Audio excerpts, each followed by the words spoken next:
Good morning, friends and foes, and welcome to a series I'm going to call Songs I Like, where I don't review, I just rant and info dump about songs that I like.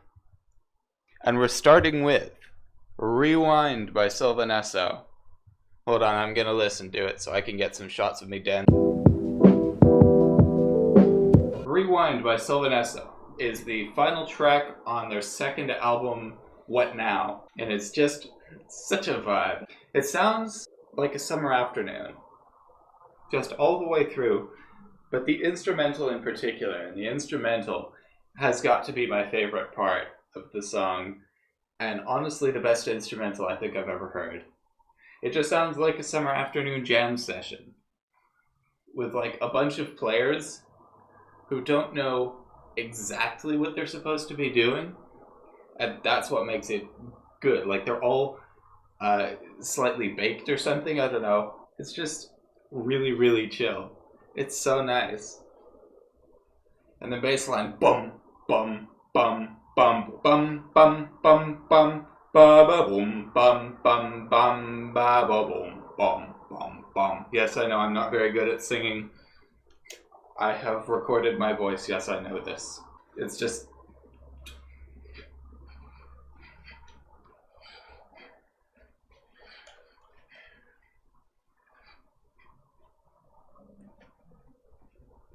You know?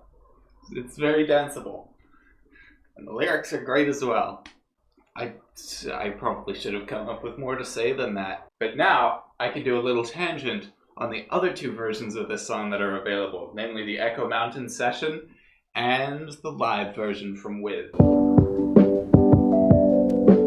So the Echo Mountain session version ditches the, I believe it's called a jangu, which is a Korean drum that you hit from the side with two different types of sticks. Both ends have the same type of drum skin, just what you use to hit them is different. And I think in the original album version, they are not using a jangu. I have listened to the audio samples. They are not using a jangu, whether real or synthesized. As you can tell, I'm not a drummer. So, synthesized jangu. When will you learn? Also, the erratic percussion of the original is, I think, kind of what makes it.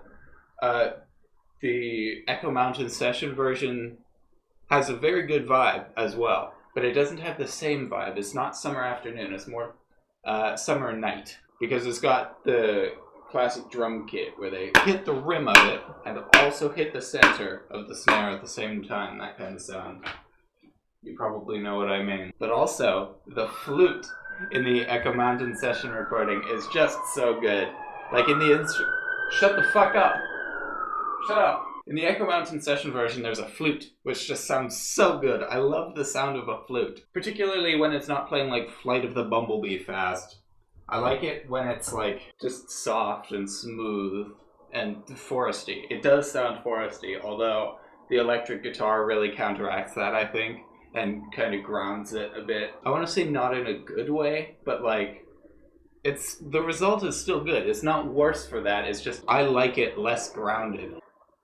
The Echo Mountain session version, and all the other versions actually, except for the album version, do not have one quirk of the lyrics in the original version, which is, in the first chorus, she says, "Watch them take it on back, do the rewind jet, moving so fast, backward attack, do it again, light up the room, watch them bring it on back, do the rewind jet, watch..."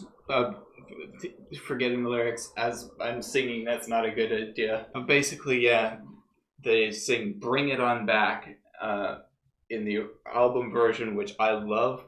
I think it should be that way for all choruses and all versions, but it's not. Shame we can't have everything. And now, a little talk about the live version. This is the longest version of them all, and I'm gonna have to record another clip of me dancing. Oh boy, oh joy. Alright.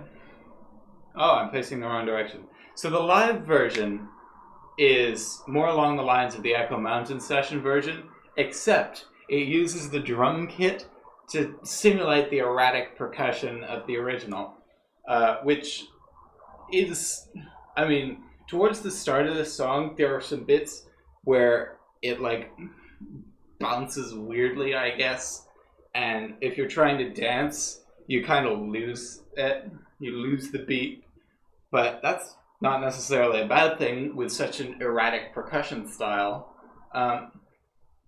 Also, the most notable difference. Well, I'll start with the minor differences.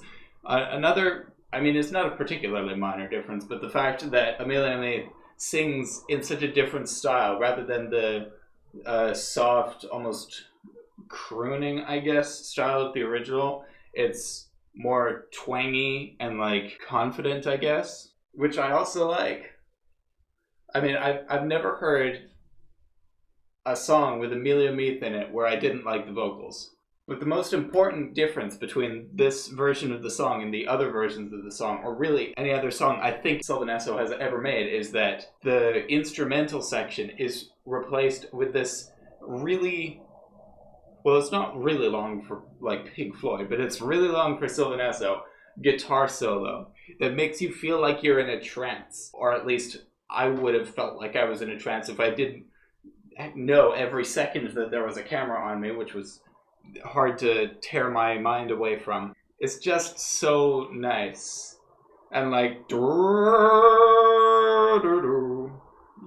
you can hear that as there's like the acoustic guitar as well.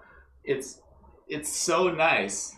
Like everything pulls itself together in the best way. I still prefer the album version.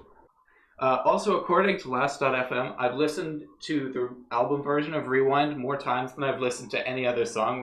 Oh yes, I remembered what I was going to say. I also want to give a special shout out to the guy who screams "Yeah!" towards the start. I would want to do that, but I would be deathly afraid of interrupting the song, so thank you for doing that. She deserves a cheer. Nick deserves a cheer. Amelia deserves a cheer. Sylvan Esso deserves a cheer. All the backing... I fucking love this group, if it is not clear.